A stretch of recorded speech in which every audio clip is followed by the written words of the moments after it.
Welcome to this presentation on risk matrices. What are the important issues? My name is Terje Haven. I'm Professor of Risk Science at University of Stavanger, Norway. And what I've tried to do in this presentation is to summarize and reflect on what are the main problems with using risk matrices, and to some extent also how we can resolve these issues.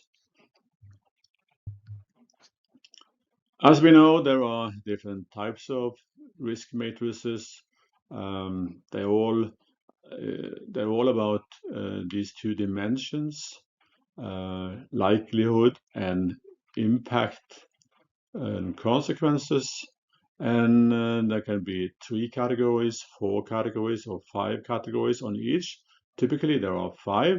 You see in this slide here, there are 2 examples with 5 and 1 with 3 likelihood probabilities and actually 4 type of consequences. So you have the whole spectrum, and you have typically the colors. Red is high risk, unacceptable risk, and you have green, which is low risk and acceptable risk, and yellow something between.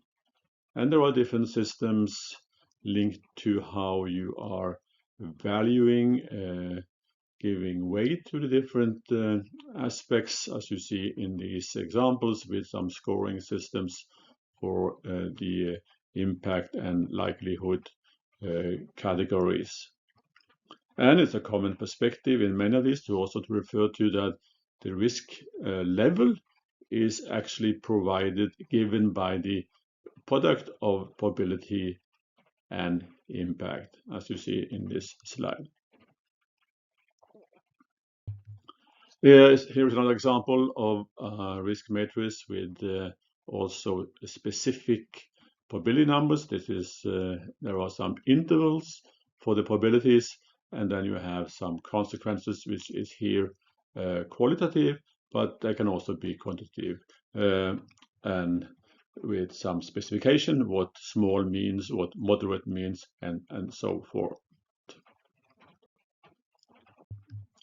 And if you look into the literature and you see what's on the internet, you see a number of common statements supporting risk matrices. They are popular, and they are said to be effective risk management tools. They are simple, clear, concise, and effective approaches to analyze, present, and prioritize risk. They are easy to construct, easy to explain, easy to score, and even is referred to them as being objectively rating risks. And moreover, easy to understand as a visual tool for communicating risk, better allocation of resources, meeting regulatory requirements and industry standards, identification and mitigation of risks, and minimizing risk. So a lot of positive statements, and that explaining also why they are so popular in practice. Now, what I like to now to do is to reflect on, are these statements actually true and valid? And more specifically, is a risk matrix an appropriate way of describing risk, visualizing risk, analyzing risk, ranking risks, and tool for supporting risk-related decision-making? In general, or broadly, a good tool for understanding and communicating risk, a good tool for managing risk. That's the key questions. And my general answer to all of these questions are, in general, a no, unfortunately, we can say. And there are many issues, and I will go through them. And here are some indicated on this I produced figure, but I will take them slowly, and starting with issues in relation to representing, expressing risk, then assessing risk, then visualizing risk, and then prioritizing and handling risk. Well, some people that are kind of in favor of using risk matrices, some practitioners, but also others, are kind of responding to this point that there are a lot of problems by saying that, well, we know there are some issues, but the risk matrices are still useful in practice as they are simple and sufficiently precise and therefore informative. Well, that the justification for that we will come back to. I would say that's not so convincing argumentation, but let's come back to that. So we are talking first about reflecting first about the risk matrices ability to represent and express risk and issues related to that. And I will distinguish between important aspects of risk not really good covered by the risk matrices and some kind of element of arbitrariness and other issues. Starting so with the important aspects of risk poorly covered. Well, and first let's just say something first about if you have this idea that the risk is given by the expected value, the probability times impact, as we saw on that second slide, and that is the risk level. That's a highly problematic perspective. The risk related to large consequences impact is not very well represented and presented. This has been discussed a lot by risk scholars over the years, and the argument is really strong. And risk can be seriously mischaracterized by having that kind of perspective. And let me just give you one example to illustrate this. Here we have two alternatives, 1 and 2. And in alternative 1, the possible outcomes are 0 or 1. It could be referring to number of fatalities. And the probabilities are 0.5 for both outcomes. Expected value is therefore 0.5, 1 times 0.5.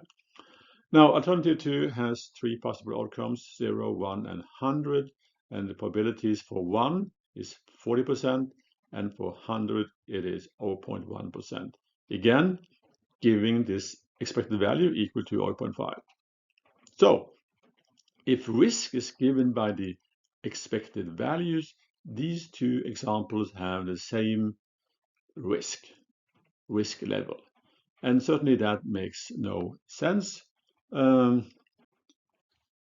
Yes, so this does not make sense that you are not distinguishing between these two cases, one where you have potential for severe consequences, a large loss, and the other where you don't have that kind of potential. But a risk matrix is actually designed for meeting that kind of challenge by having two dimensions: likelihood, probability, and consequence impact. And by showing both dimensions, you kind of are able to address that issue. So let us now look into an example where you have an event 1. It could be a fire in a building, and we are going to express the consequences in relation to that event. And now the problem is related to that aspects of risk are poorly covered. That's kind of the statement from this. This is the issue. And so what is it actually? And well, then you have to have, typically you do have one specification of consequence for that event, fire in the building. Should it be expected value, or should it be a typical value? But whatever you do here, and you just specify one value, you are simplifying the consequences very much, because you don't then reflect on that there could be also situations where you have different type of consequences, not only, as in this case, moderate. There could be also considerable, maybe significant and catastrophic in some cases. So this is a highly problematic way of using the risk matrix. The risk related to large consequences impact not really well covered.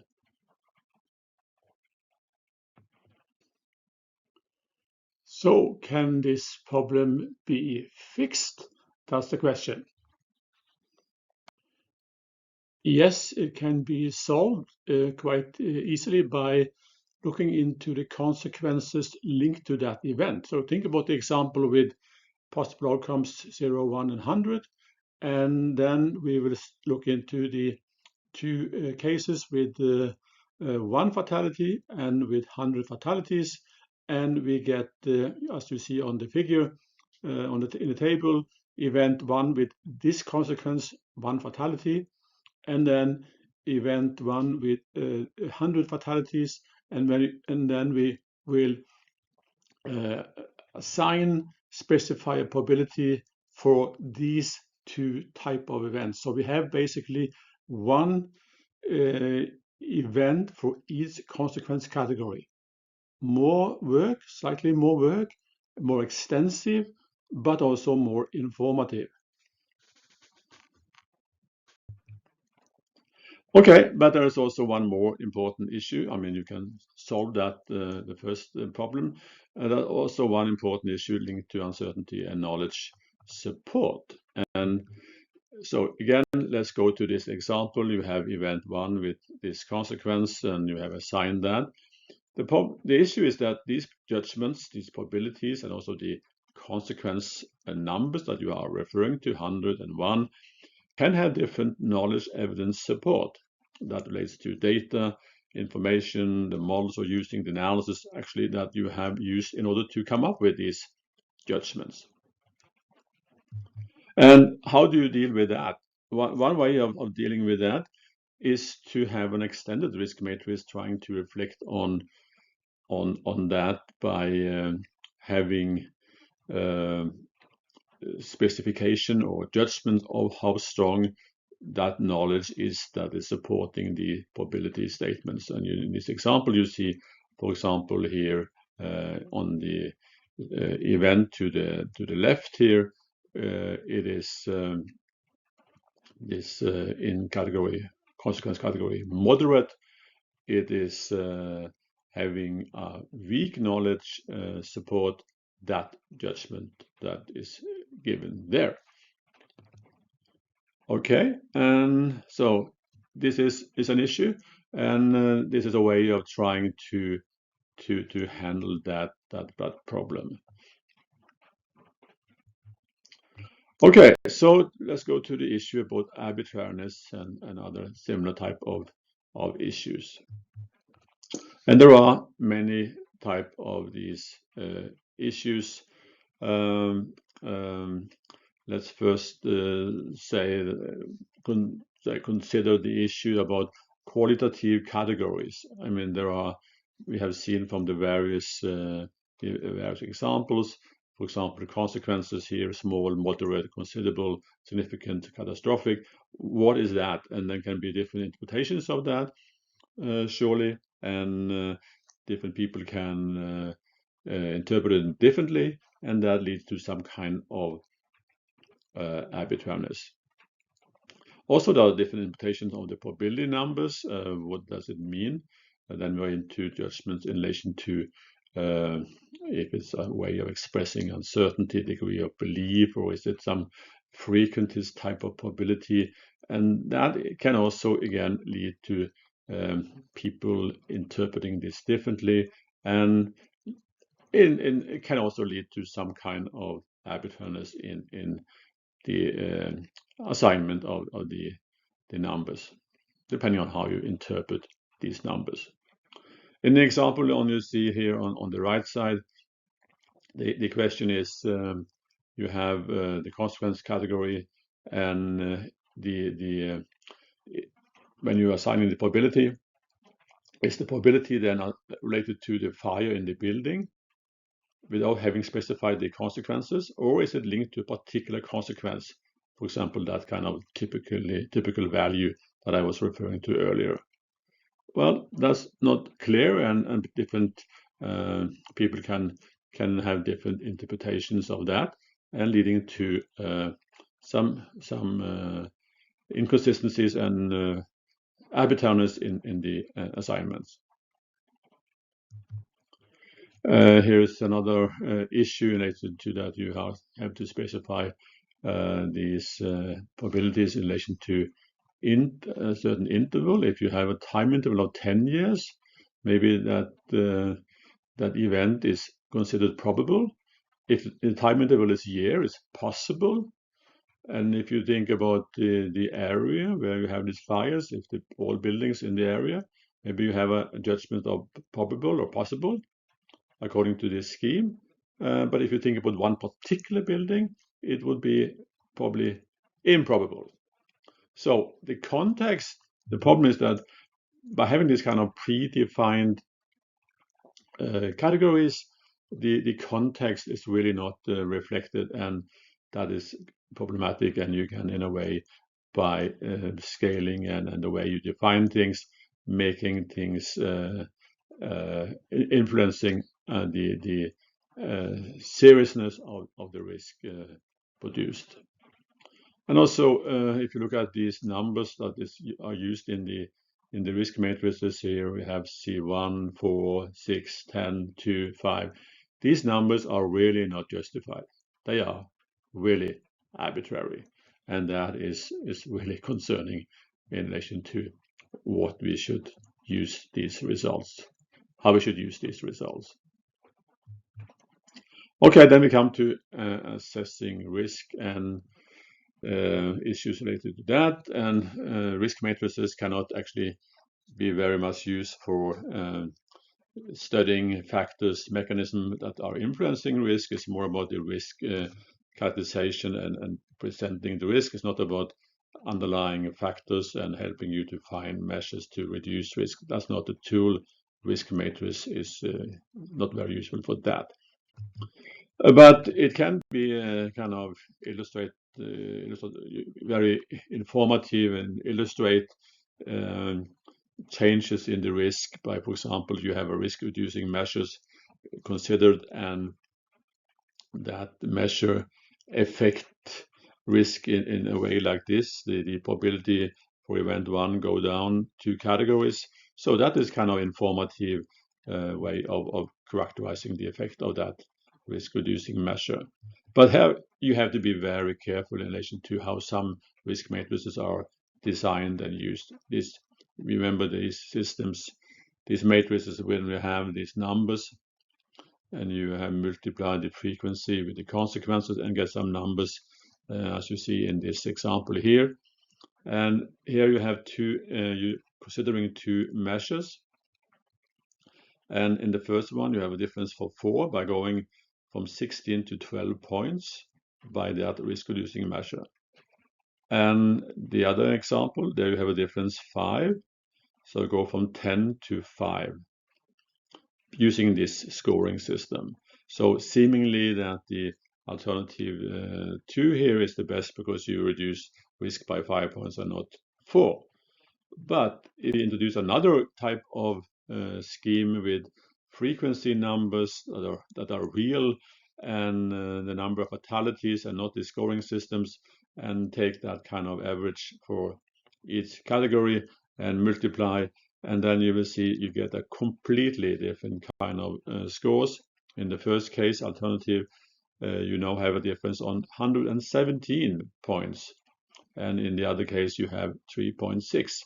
So certainly the first one is the best, but so again you see that the numbers are really arbitrary, and it's the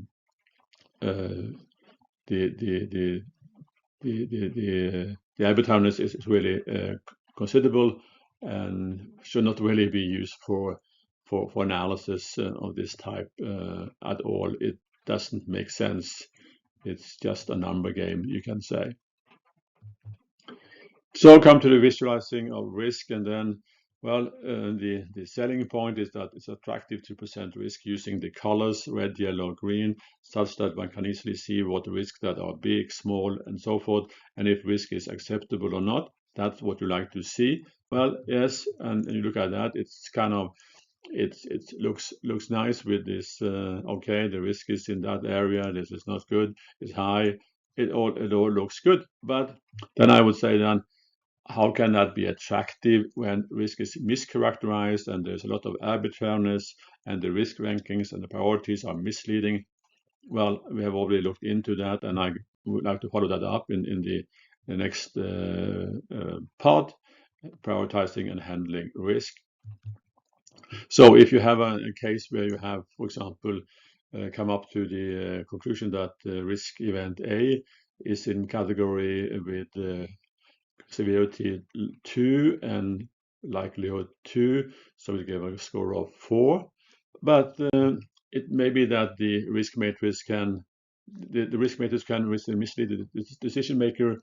Certainly, in relation to this example, this judgment could be based on poor risk characterization, ignored potential for severe consequences, ignored key assumption that the judgment is based on, ignore that the knowledge supporting the analysis is rather weak. That's not covered by this analysis.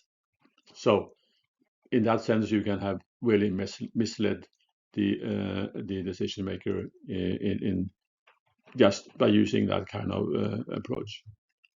So one can ask then, what is since I have a lot of problems, show a lot of problems with using the risk matrix of traditional form, what is my recommendation? Well, I pointed to some way of improving the current methods. There are alternative methods to do. We can use alternative risk matrices that are better than the traditional one. But if somebody asked me to do a risk assessment this type, I would have done something like this. I would have identified the events and I would look into the consequences and made some categories for that. Here's one event A1, and then you have consequence categories C1, C2, C3. Then I assign the probabilities. Then I look into the knowledge supporting these judgments, data, the assumptions, and look into it, make a judgment about the strength of this knowledge, following some guidance that are now available in the literature, and looking also into influencing factors, mechanisms that are actually producing these results, and then make a risk judgment and comment on that in relation to what how things look like. I would also like to think in relation to potential surprises. Therefore, this black swan figure here is included, and because that's always a problem. These judgments are based on some knowledge, and that knowledge could be wrong. And for example, look into assumptions and potential deviations from the assumptions, making sensitivity analysis to see what are the effect of changes in the assumptions, looking into judgments of that kind of deviation, assumption, risk judgment, something like that. And that is what I would like to do, and not a standard traditional risk matrix. Okay, with that I say thank you.